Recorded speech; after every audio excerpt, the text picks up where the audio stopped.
Greetings, unsettled souls, and welcome to The Correct Views. Sam I.B. Gangi reporting for the Media Speaks. As always, the ever unreliable Google has made it so that there is no live broadcast at this time in the way that there is supposed to be. So we're going to go ahead and simply go with it in HDEF because I can rely on me. I simply can't rely on Google. This is disturbing news. As always, Ebola news, by the way, coming at the end. We will be doing Ebola here until it is no longer a threat to us here in North America. But I'm not going to lead with it because I don't want to end up boring all the people that are not following it. So there will be Ebola updates on every show until we're risk-free for the foreseeable future. Infowars.com, they just want the money. The IRS can now seize control of accounts on suspicion alone. I stand corrected. It's not Infowars. It's actually Zero Hedge. They are on Infowars as a link. How can this happen? Miss Hinders said in a recent interview. Who takes your money before they prove that you've done anything wrong with it? The federal government does. The topic of civil asset forfeiture has been high on our agenda recently as federal agents discover how to steal Americans' hard-earned cash with zero repercussions. There are links for all of this. And decide unilaterally how much cash a common man is allowed to carry. Now, I'm sorry, does it say anywhere in the Constitution at all that there is allowed to be an amount that you are allowed to carry? Where it says the New York Times reports the escalation of the IRS brings a whole new world of possibilities with regard to asset confiscation based on no actual crime being proved. Now let's pause for a second.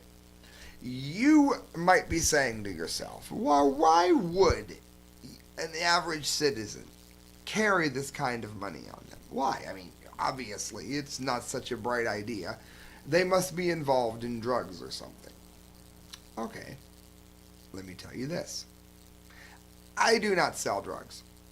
Not because I think the government has any business in telling me what it is that I should and shouldn't do and what I shouldn't sell. I don't sell drugs because really selling anything, people always coming to you complaining about whatever it is that you sell. The weed was too strong. The weed was too weak. You're not ghetto enough. I don't want to buy off you. I can't deal with it. Even if it was legal, I really don't think I could deal with it. I'm just being honest. My problem with it is I am someone who refuses to bank. Are you like that? I hope you are. If you don't know how to do that, go to themediaspeaks.com, look up how to live without banks, and it will tell you how to do that. It's by far and away one of the two most popular things that I've ever written and ever posted online. I don't bank. I won't and don't. Well, how do I buy anything? Like, I'd say I want to buy some gold. What I do is I take my money and I take it to the convenience store and I get money orders. Money orders I then use to buy whatever it is that I was trying to buy and didn't want to use a credit card for because I don't bank and won't bank. Well, if a cop was to pull me over on the way to the convenience store and say I was going to buy an ounce of gold for $1,200+, I'm one of those people making a perfectly legal transaction, a perfectly legal purchase of gold from a perfectly legal institution. That I've done. I've done it. Want to know what else I've done? I'm a musician in the band Passing Time. See you at George's Lounge, Canton, Ohio, Halloween night. I have gone and driven way in the middle of nowhere to Guitar Center to buy the Korg that I use. They had it refurbished, and I bought it. And I was carrying over $700 in mostly ones, because I work for tips. I'm a DJ. All the way there. Case number 2. So don't tell me that people don't do this every day when I do it all the time. Perfectly innocent people doing perfectly legal maneuvers. For almost 40 years, Carol Hinders, it says, has dished out Mexican specialties in her modest cash-only restaurant. For just as long, she deposited the earnings at a small bank branch a block away until last year, when two tax agents knocked on her door and informed her that they had seized her checking account almost $33,000. Don't want this to happen to you. One more time. How to Live Without Banks on themediaspeaks.com. The Internal Revenue Service agents did not accuse Mrs. Hinders of money laundering or cheating on her taxes. In fact, she was not been charged with any crime. Instead, the money was seized solely because she had deposited less than 10 grand at a time, which was viewed as an attempt to avoid triggering a required government report. So what they're saying is they can go after you if you put in over 10 grand. But since they made that arbitrary number up, if you put in less than 10 grand, then you also could be suspect because you're changing it. Maybe it was really 13 grand, but you're adding it to the next quarter to avoid it. So whether you do or don't put 10 grand in, you're screwed. Are you following me here? That is why you need to live without banks, like I proudly do. Her money was seized under an increasingly controversial area of law known as civil asset forfeiture. Look up the Fourth Amendment. That means there should be no such thing, which allows law enforcement agents to take property that they suspect of being tied to crime, even if no criminal charges are filed. That means no due process of law for Sam going to buy his keyboard.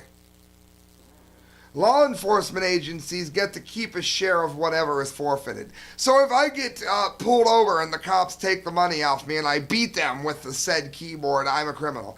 Critics say, a joke, the critics say this incentive has led to the creation of a law enforcement dragnet, with more than 100 multi-agency task forces combing through banks looking for bank accounts to seize.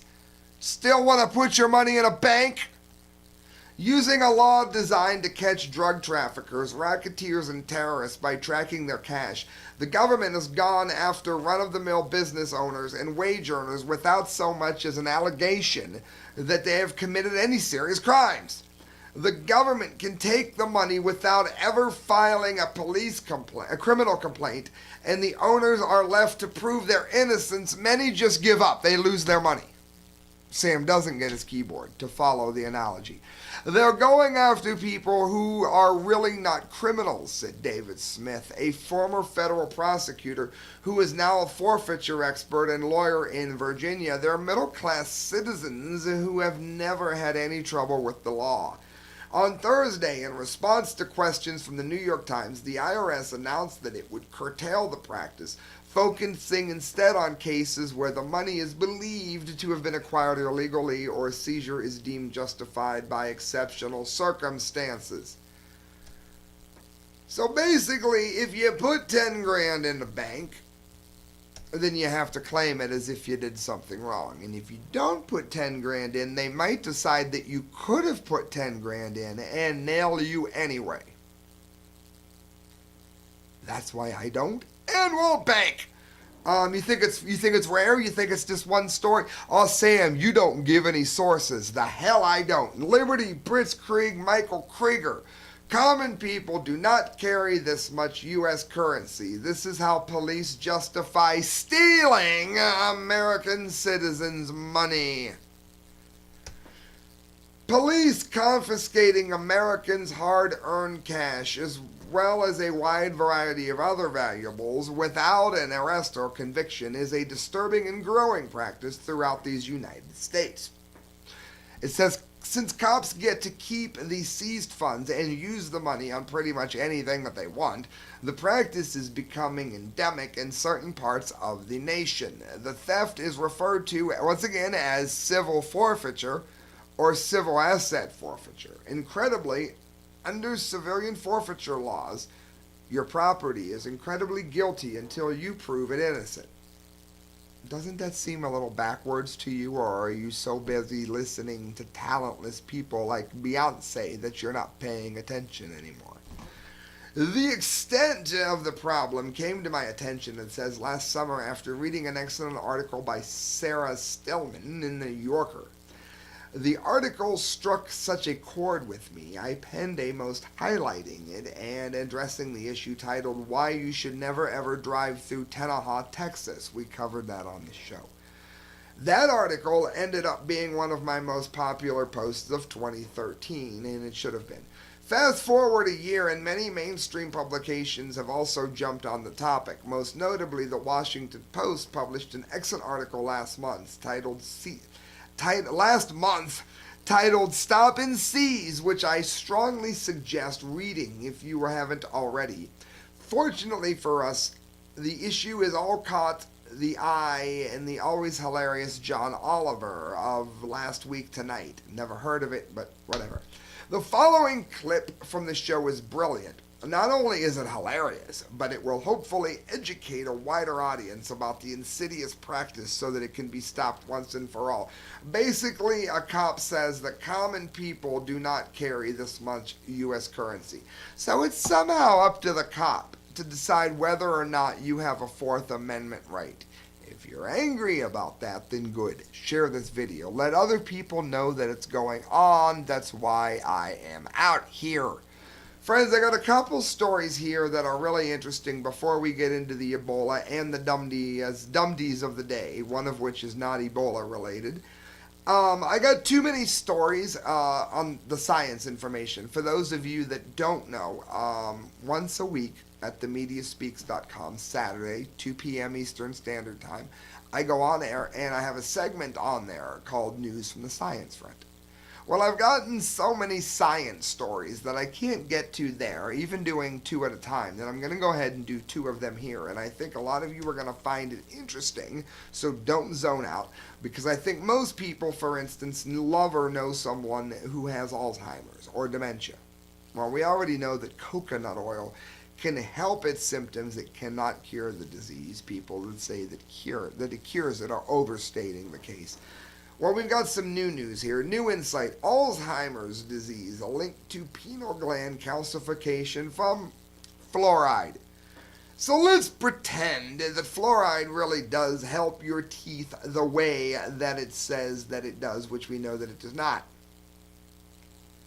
Are you willing to give up your chompers? Really, are you going to give up your teeth in order? You're going to save your teeth, I should say, in order to give up your mind. To not know who your own sister, brother, cousin, mother, father is. Really? It looks like fluoride is leading to a lot of this. This is written by Christina Sarich, Infowars.com. Alzheimer's disease is running rampant throughout the modern world now. But even with pharmaceutical companies spending billions on drugs to cure it, in parentheses, in quotes, they have failed miserably. While the use of coconut oil for Alzheimer's disease is proving beyond beneficial, the answer to really treating this disease may lie in the pineal gland, in the decalcification of the most important elements of the endocrine system. I want to add real quick that never ever cooking on Teflon, staying away from heated aluminum is pivotal in not getting this disease. More from the article. For the past few decades, research into treating Alzheimer's disease has been relegated to an assumption that it is caused by a lack of the neurotransmitter acetylcholine. It's acetylcholine. In fact, most pharmaceuticals made to treat Alzheimer's patients are, in fact, acetylcholine inhibitors. All right. I'm so great with these words. Acetylcholinesterase inhibitors, drugs that inhibit the enzyme that blocks the neurotransmitter down. Again, I'm not a doctor, but I can read what they write, at least kind of. Big Pharma fails to treat Alzheimer's. These drugs have produced only palliative results. That means not worthless, not groundbreaking, if any, and many of these cause seizures and other neurological issues in the patients who take them. As Sawyer J.I. from Green Med Info on so convincingly points out, Alzheimer's drugs are nothing but patented xenobiotic chemicals, completely alien to the human's physiology. So in this case, it makes sense to look deeper into the cause of such a prevalent disease. Again, one of the cures might be in prevention itself. Despite failed trials, big pharma, all the companies that are trying to sell you things all the time to, cure your liver by giving you cancer. How many of you have seen, this may help with your depression, and it may lead to thoughts of suicide, heart disease, cancer? Who would take this drug? Why, even they can't cure it. Says, for instance, trials of Eli Lilly's gamma secretase inhibitor, it's LY450139, were halted due to below par results, worse than they expected. Later, despite reports that results of solazumab, a neuroprotector that binds to plaque and inhibits its formation, were positive. The company said that it was not going to the FDA for approval, but will conduct a third phase trial. The company has already failed 3 times in creating the inhibitor that would address the disease effectively. That means by the time it finally does come out, it'll be so expensive that nobody can get it. In 2011, Bristol Myers Squibb tried to develop a gamma secretase inhibitor. In 2012, Pfizer announced that it was abandoning further development of it, and in 2013, Baxter International reported that its immune-bolstering treatment had ended in a failure. Well, it says the research reveals a link between calcification of the brain and Alzheimer's disease. So don't zone out on me. What does that mean to you? How does that affect you trying to make sure that maybe you're not one of the people that get Alzheimer's? The new study looks at intracranial calcifications in the brains of Alzheimer's patients. After noticing that the brain's primary structures were negatively affected by calcification, namely the pineal gland, habenula choroides, plexus, superior sagittal sinus, basal ganglia, flaux, delma meteor, and tendorium cerebelli, as well as the petroxylinoid ligaments, a promising new hypothesis was formed. For those of you that say that there are not real science behind that, you go ahead and pronounce them better than I did. What's it mean in English? That's why you tuned in. You can't really do a test on an Alzheimer's brain until the patient is deceased. And they're finding that there are different parts in the brain and the sinus area that show a certain number of these formations. And if you don't have them, then there's a real good chance that you won't ever develop Alzheimer's. How's that for English terms? Removing calcification from the brain could treat the disease. Yeah, Christella's laughing. I don't know how to pronounce the words, but I know what the words mean. Alzheimer's patients had highly calcified pineal glands and do 2/3 of the adult population. And a likely cause of the calcification is fluoride. Fluoride is likely to cause decreased melatonin. I take melatonin to sleep, so that's good news for me and you that do so. Production and have other effects on national penal function, which is could turn into a contributing factor to a variety of effects on humans. In other words, we have yet another reason to avoid fluoride. It says also reduce halides. They come in the form of fluoride, chlorine, and bromide. Remove pesticides, fungicides, and mercury. Only purchase organic or non-GMO foods. Yeah, if you're rich. The GMO producers are part of the problem by overcharging. They are really forcing us to buy less healthy foods. I hate GMOs, but the organic producers are some greedy bastards. Cease the use of sugar, caffeine, and alcohol. Reduce refined starches. Reduce stress. Stop smoking. How many things have to come up before you people quit smoking? Again, if there was such a thing as a social smoker, that would be me. If someone lights a Black and Mild or a clove, I will do a hit or two, but I buy cigarettes. Drugs like cocaine and heroin, obviously. Eat raw cocoa or dark chocolate, that's good news. Consumer neem extract is reducedly very good. Reduce meat and dairy consumption. That's hard to do. And reduce acidic beverages like soda and energy drinks. Soda proving again and again to be like the toxin of death. All right, we're going to go ahead. We've got how many minutes? 11. All right, we're going to do one more news from the science front here before we get into the Ebola. ScientificAmerican.com, the Epstein-Barr virus wears chainmail. Don't tune out, don't zone out. This is going to affect you. Calling all D&D fans, I guess. It looks like this virus is wearing chainmail to prevent drugs from working. I wish that I could show you the picture of this thing. The Epstein-Barr virus and its relatives in the herpes virus family are known for their longevity.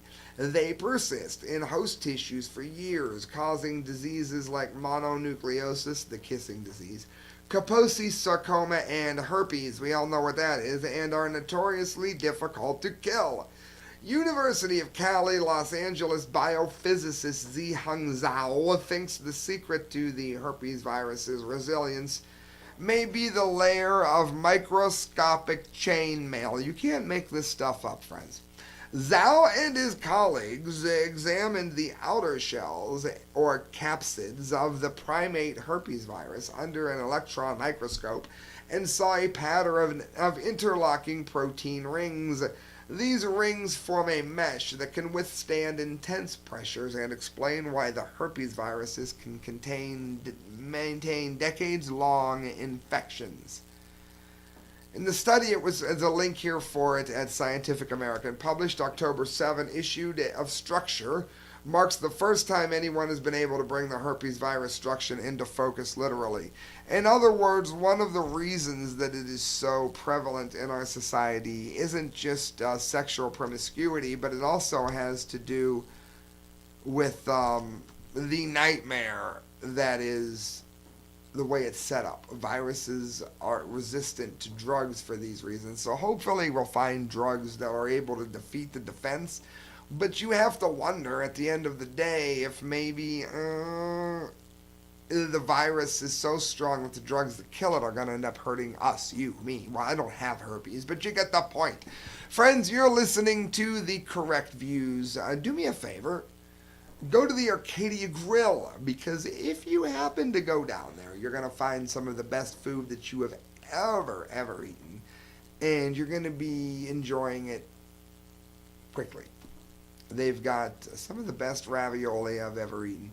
Go to the bar, they'll make you some of the best drinks you've ever enjoyed. So do me a favor, friends. Check it out. Let them know that you heard about it from The Correct Views. Likewise, if you're going to Cedar Point this year, you may want to check out the Seacrest Motel. Now, you've only got one weekend to do it. Halloween is almost here. It's the last weekend. They're open till the 1st. Cedar Point's going to be open. And if you're going there for the haunted houses, and you're going there for all the cool things that are happening, you're going to need some place to stay. And you're going to want to stay at the Seacrest Motel, because instead of paying between $100 and $600 for a room, they're going to give it to you at a fraction of the price. They're even going to beat like the microtels. Where? The Seacrest Motel. And you can find out all about them by going to the Seacrest Motel. Just tell Vicky you heard about it from TCV, The Correct Views.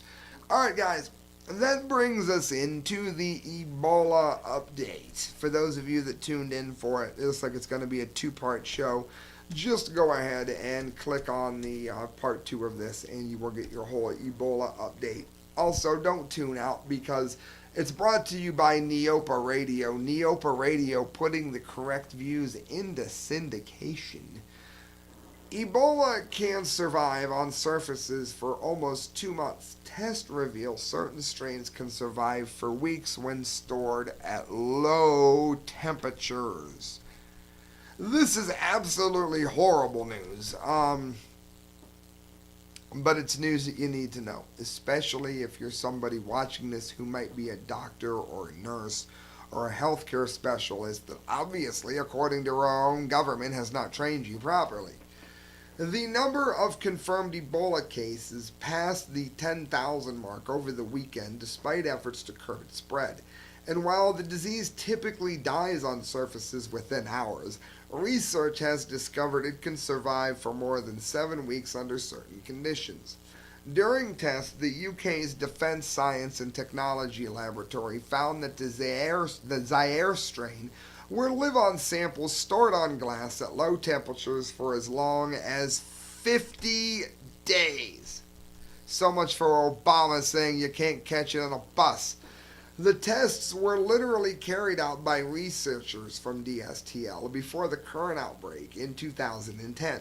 But the strain investigated is one of 5 that is still infecting people globally. The findings are also quoted in advice from the Public Agency of Health in Canada. Ebola was discovered in 1976 and is a member of the Fluoride family. That is not entirely true. I wish to correct the Daily Mail. Look up Ebola Athens outbreak. It's very likely that ancient Athens was in fact wiped out by Ebola. How? Because it infected the city and they didn't contain it properly, just like Obama isn't now. And it wiped out a huge section of Athens. Chronic bleeding, chronic hiccuping, all of that. It was Ebola that wiped out ancient Athens. So don't let them tell you that it was discovered in 79. It was discovered, and then once they found out what it was, they realized that it had in fact infected ancient Athens. So no, it was not created by the government. It may have been altered by various governments, but it was not created by the government. That is a lie. This family includes the Zaire Ebola virus, which was first identified in 76. As I just said, that is not true, and is the most virulent. That is true. Sudan Ebola virus, Thai forest Ebola virus, and many different kinds. It goes on, and you can read the article. For the 2010 paper, The Survival of Filoviruses in Liquids, the solid substrates, and the dynamic aerosol, that is airborne, Sophie Smither and her colleagues tested 2 particular flaviviruses on a variety of surfaces. These were the Lake Victoria Marburg virus and Zebov. Marburg is very close to Ebola. It's in the same family, and it's just as bad, if not worse. Each was placed into a guinea pig tissue samples and tested for their ability to survive in different liquids and on different surfaces at different temperatures over a 50-day period. When stored at 4 degrees, that is 39 degrees Fahrenheit by day, 26 viruses from 3 of the samples were successfully extracted. In other words, if you're anywhere near a non-tropical desert kind of environment, it tends to be able to live in colder environments. It tends to be more airborne in colder environments. And by colder, I mean like under 75. Are you ready, friends? Are you ready? Because the correct views has been correct on this. Since May, I have caught BS.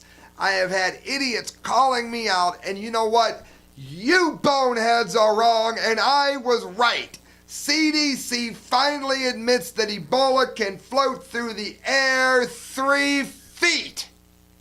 I am so sick of people arguing with me when I look this up and they feel the need to try to call me out like I don't do this every day. It pisses me the hell off. Washington's blog, October 27th, 2014. We've noted, as Sam noted in May, by reading a study that came out in 1989. For some time, Ebola can be spread by aerosols to frontline healthcare workers. The CDC is finally admitting this fact. The CDC has put out a new poster stating this. Christelle, go ahead and change the card. We are going into part 2. Nobody is going to miss a word. I'm pausing here. Go to part 2.